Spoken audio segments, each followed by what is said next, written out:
Hello and welcome to the Florida Peanut Podcast. I'm Noah Walker with all things visual marketing, and joining me again today are Mr. David Royal from the Nature Conservancy, as well as Mr. Joel Love from IFAS. Mr. Joel is the BNP Outreach and Education Coordinator with IFAS out of the North Florida Research Center in Live Oak, Florida. And Mr. David Royal is with the Nature Conservancy. He's the project manager for the Nature Conservancy on nutrient stewardship. So welcome, gentlemen. How are you today? Doing great. Doing great. Thank you, Noah. Today specifically, we're talking about cover crops, which is a big management practice that you guys are both involved in. So I'm going to start with you, Mr. David. What is the science behind cover crops? Why are they important? What benefits do they provide? Tell us a little bit about it. Okay. Cover crops are nothing new, but they kind of made a revolution back around in Florida. And cover crops, you can find out all kinds of scientific information on cover crops in the Midwest, but there's very, very little here in Florida. But yet we visually see what cover crops, the benefits that they have. But, you know, anywhere we go, people want to say, well, where's the science behind it? So what we've been doing is we're doing some projects that's going to put the science behind the cover crops here in Florida. But the main purpose of the cover crops, number one, is to improve your soil health. If you've got live microbes growing in the soil, you're going to have healthier plants. And cover crops also absorb the excess nutrients. You plant them behind your cash crops. So they're taking up those excess nutrients and utilizing them to grow. And then they'll actually put some of those nutrients back into the soil. So hopefully down the road, you're going to be able to reduce some of your fertilizer inputs. The other thing that cover crops do is they're growing the top on the top. And when you terminate that top, you're putting organic matter back into the soil. Florida's got very, very sandy soil, so everything kind of seems to just go right through it. You know, our organic matter is about 1%. If you go to the Midwest, it's 7 to 9% organic matter. And the organic matter helps with your water conservation. It helps hold the nutrients in the soil, which there again is going to benefit your plant. But the key behind the cover crops that we're really looking at, besides these benefits, is they help improve and protect the water quality of our property. And especially on the farms, they're helping clean up that water before it leaves your property by taking up these nutrients.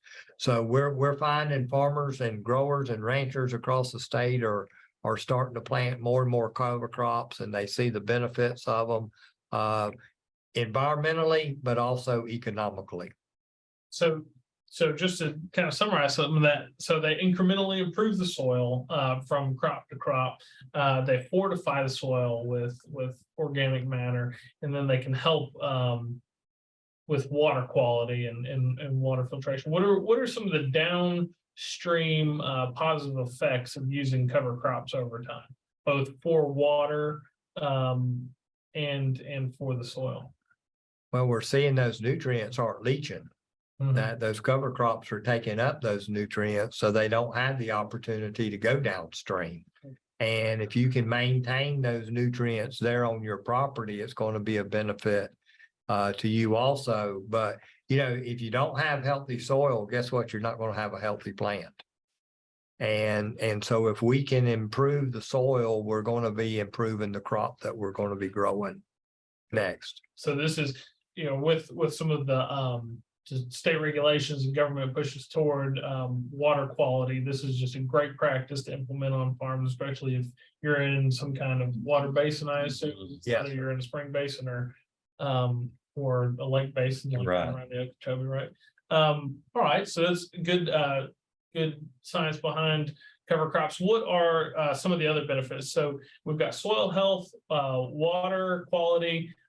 Any pest management in that? What are some of the pests that cover crops help manage?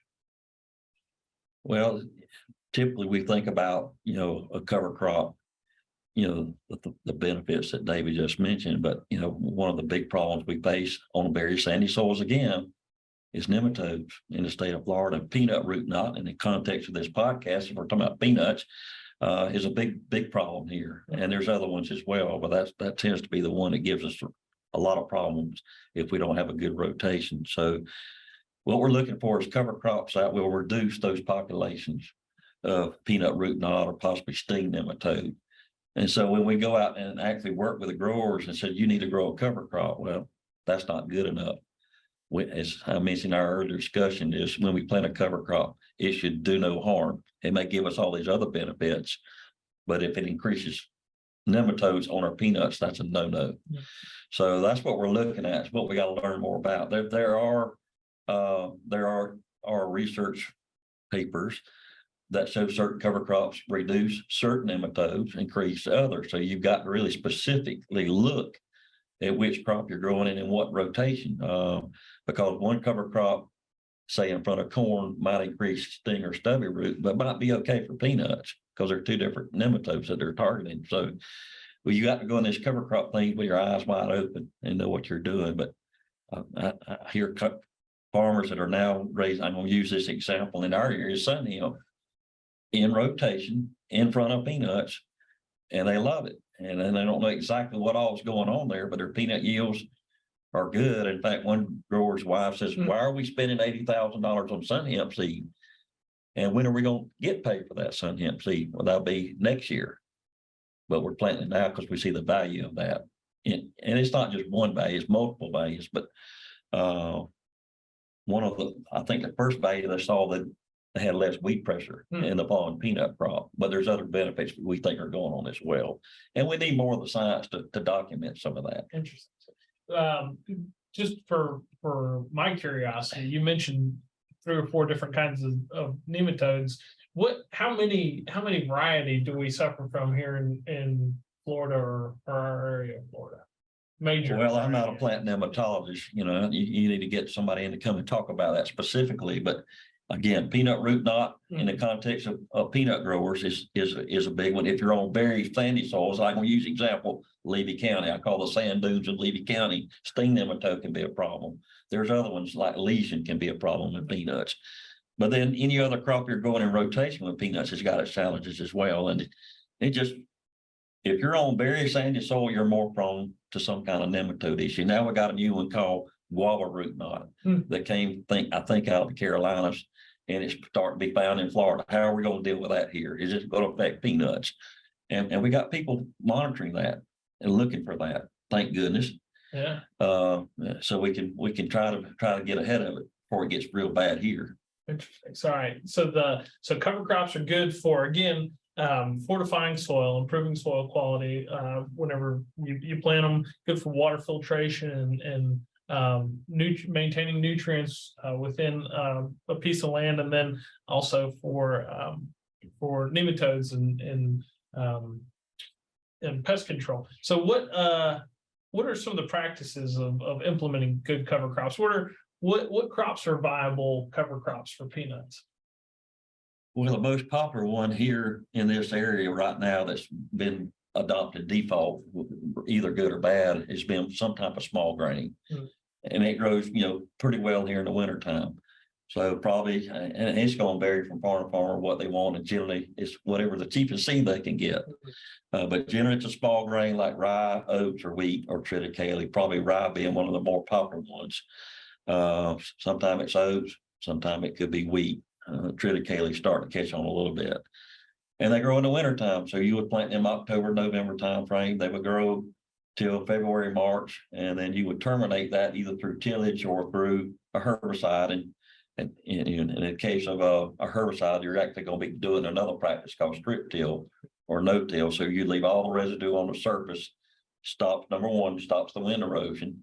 If it's a heavy enough cover, you reduce soil temperature, which keeps you from having to irrigate as much because you're not losing moisture off the soil surface. And so those have been the most popular one. The one we talked about now, everybody's is interested in, it goes back to the nematode thing a little bit, Noah, is Brassica carinata, which is a jet fuel alternative. And there's, people want green energy. And so why cannot farmers take advantage of that and grow something that everybody makes them look better as farmers? plant the crop in the wintertime when the land is fallow, doesn't have anything growing, harvest it hopefully early enough to be able to plant peanuts behind it. And so that's what everybody's looking at a little harder right now. Are there bugs to work out? Sure. We got to work on this cold weather thing because Carolina will be injured by the cold we have this Christmas down in the teens. Getting a variety that comes off early enough where we can plant peanuts so they're not too late in the growing season. Markets, transportation, all of the storage, learning how to adjust the combine to pick a very tiny seed, all of those things is a big educational effort, but there's a lot of people working on that.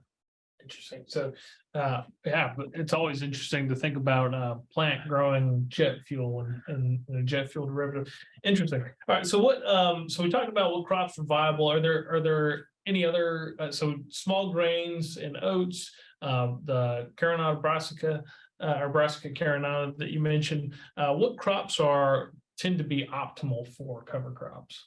I think you've got to look at, number one, you've got to look at your farm and what kind of soils and everything you've got. But you also want to fix a cover crop that's going to benefit the next cash crop that you're going to grow. So they're always going to be changing. And, you know, most farmers try to rotate. They don't grow corn on the same land every year or peanuts on the same land. They try to rotate those crops or cotton or whatever else they might be planting.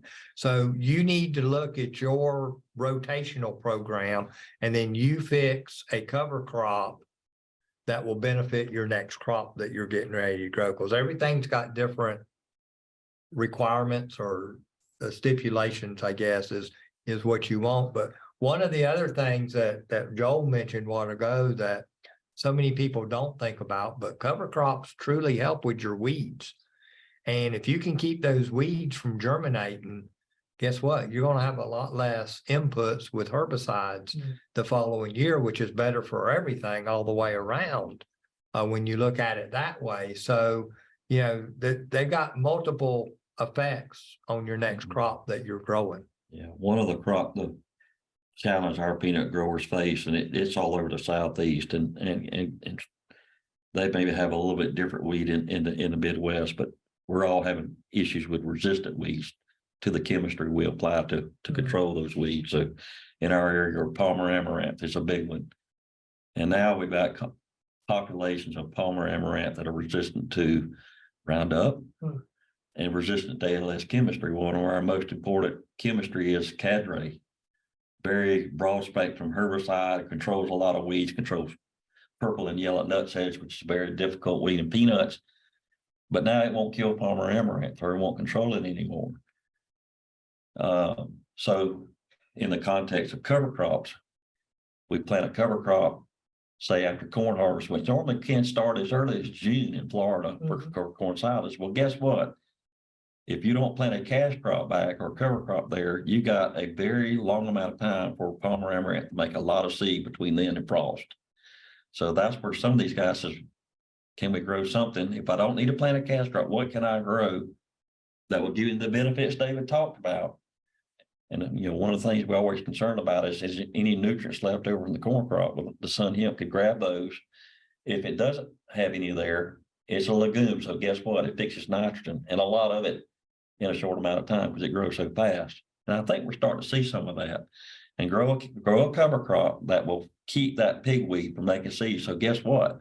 A resistant weed that doesn't germinate is what? It's not resistant because it didn't come up. And that's the way we got to start thinking about this a little bit. It's not only not resistant, it's non-existent. It's not existent. If it doesn't germinate, it's not resistant. And so now the other thing is we got other chemistry, and now they're saying there's resistance now developing in some of the other chemistry we use. And so we're starting to learn is you use one particular farming method or a certain chemistry too long, you're asking for trouble. And so, you know, cover crops is just one tool in the toolbox to help us with this. What are some of the factors that go into, so whenever you speak to a specific farm, specific farmer on their farm, what are some of the factors that they should think about whenever they go to plant a cover crop, whether that's timing, whether that's cost, whether that's is it going to be income producing? What are some of those factors? I think the biggest thing that it's going to be an expense, Mhm. but hopefully in a year or two, they're going to see the benefits of it. And then they're not going to look at it as an expense. They're going to look at it as a benefit, an added benefit to my farm. So be patient, give it time, and let it work. And every farmer that I've worked with that has started planting cover crops, they're a little hesitant at first. Mhm. And one of the things that I've tried to work on is don't go out there and plant everything. Go plant just one field and see how it works for a year or two. And usually after they see it, guess what? Then they're planting everything because they truly visually themselves see the benefits of it. So I think that's the key. Start small, watch, look, know that you're not going to see immediate. It's not like when you go out there and spray a herbicide on weeds and in 14, 15 days, you start seeing them wilting and browning and dead. You're not going to see that with cover crops in a 14, 15-day period. It's going to take some time to see the full benefits of these cover crops. But then again, work with somebody that can help guide you in what you need to plant for your next upcoming crop. You just don't need to be going out there and just planting a cover crop to be planting a cover crop. You need to plant one that's going to benefit whatever you're going to be planting next. It's gonna work toward your farming capacity, Yes. efficiency, et cetera. What are some of the new cover crops? We talked about the brassica corn on. Are there any other new trends that are popping up in cover crops or any new science that's come up? Well, there's a lot of questions to me and David too as well, because he works for strawberry growers in Central Florida, but sun hemp seems to be a more popular summer cover crop. And again, it's not frost tolerant, so you get a killing frost, it's going to be killed by a hard freeze. And it's getting more reasonable in price. When it first started, I started working with it, it was over $2 a pound. So it's just almost cost prohibitive, but it's getting more in line. My concern with that cover crop is all the seed production is overseas. And so we're at the mercy of freight, getting it here. Do they have a crop failure? Can we get it? Those kind of things. When it comes into a port, it has to be inspected. It sits on a ship for a long time before you can get it. So always seed supply is an issue we're concerned about.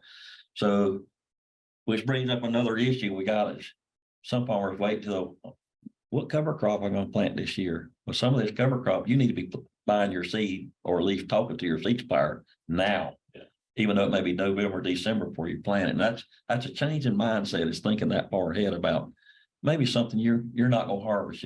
When you're going to harvest, you're going to spend more time and effort on it, but you're in some cases treating that cover crop as a red-headed stepchild.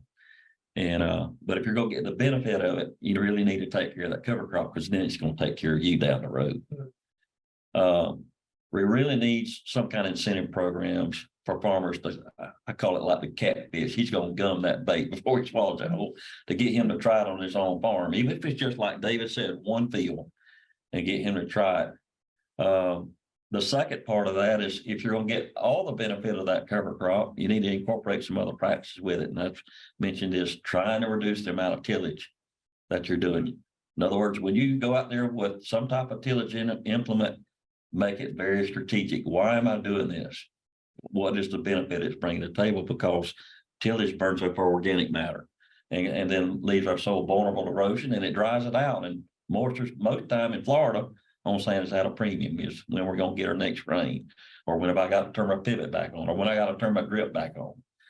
So those are kind of things long term and somewhat short term. If we start implementing the whole package of these soil health improvement practices, the growers will start benefiting, and hopefully yields will stay the same or go up, and inputs will go down, and the environmental community will be happy. The regulators will be happy, because we're having a positive impact on the water resources of our state.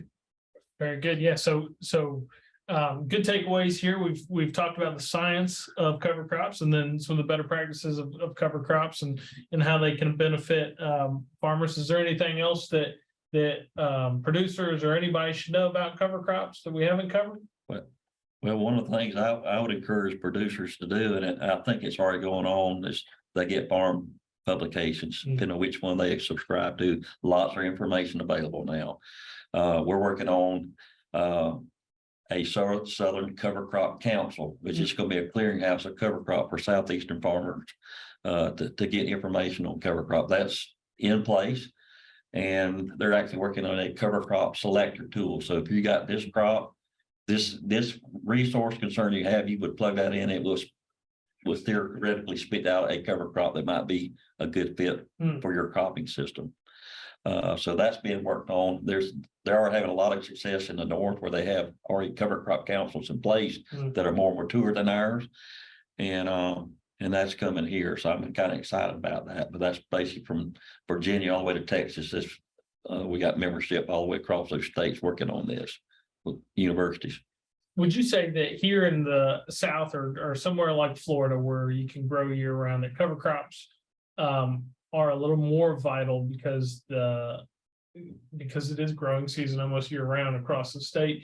Are they as or more vital than they are where the ground freezes? Yeah, yes, absolutely. And I mean, because every time you grow a regular crop, you're taking so much out of the soil, and we've got to be putting back in at the same time. And I think, if you manage your land right and you do your cover crops, you're kind of giving that land a little bit of a rest while that cover crop's growing too.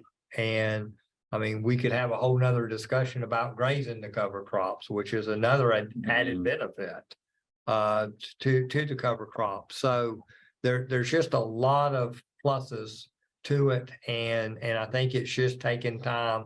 Kind of, as I said earlier, we're circling back around to some practices that were done years ago. And we're just coming back to them, but we're going to see the benefits of them. And water quality is the number one topic probably in Florida. Absolutely. So I want to use a real example because farmers want to hear farmer examples, but I've got a friend of mine that I grew up with in Jefferson County. He farms about 900 acres, all dry land, no irrigation, which is getting rare. Most people have some irrigation or a lot now. Our soil's a little better there than here in Jefferson County. We got loamy sands there, and these are just sand here. So, and the fields are not very conducive. They're very steep, and they tend to erode very bad when we don't have a cash crop or a cover crop on them. So come to find out, his grandfather planted bitter blue lupin 50 years ago. Well, guess what? that blue lupin's been reseeding for 50 years in one place, and he saw it one day and got interested in it and saved some seed and started growing it. And that told me one thing: if it's persisted 50 years, it's probably adapted to our area. And we forget people used to grow cover crops before we got cheap fertilizer. After World War II, the Haber-Bosch process made it easier. Instead of having to tote a 100-pound sack of bat fertilizer and put it out there with a mule, now we can buy something and put out 200 or 300 pounds per acre. And so it got way more convenient to put out commercial nitrogen. So they grew cover crops, and blue lupin was one of them that was big at thousands of acres of blue lupin, even here in this county years ago. That was their green manure they plowed down in the spring before planting corn. So he started saving the seed and started playing with it, experiment with it. And he planted in front of peanuts one year. Well, that's kind of counterintuitive. Is planting a legume in front of a legume, that's not going to work. He's going to have disease issues. Well, guess what? Some of the highest peanut yields he'd ever made. And now we're asking the question is, what's in that bitter blue lupin? Is it the alkaloids that help suppress peanut pest? We don't know. That's another multiple PhD projects probably to look at that. And it's been more than one time. This is not a fluke. It's happened time and time again. And so now we're trying to figure out how to get that seed increased and maybe start doing some studies with that. And it grows there. It's the freeze killed it this winter, but some more came up later. So we're going to try to salvage that germplasm and get some researchers and some seed companies interested in it. But the question he and I get, or Dave and I get, is what can I plant to reduce my nitrogen cost? I don't know if we can totally reduce it. You hear about stories that I'm growing all the nitrogen I need, but again, remember how poor our soils are in Florida with the cropping systems we got. So that's what we're looking for, is help a farmer to be more efficient, save some money, and some of these cover crops are aesthetically very beautiful to look at when they're growing, and people ride by and go, well, what is that you're growing? Well, it's sun hemp. It was beautiful. The next thing you know, they're out there taking wedding pictures out there in your sun hemp. That's just one example. The other one grow where I live is crimson clover. In the spring, it's growing in the road ditches. They call it red clover. It's not truly red clover, but it's beautiful. People like to stop, take pictures in it. Yeah. So there's all these other spin-off benefits we don't think about cover crops. Turn the field into a revenue producer well, just with a couple of wedding photographers, right? It's like, great.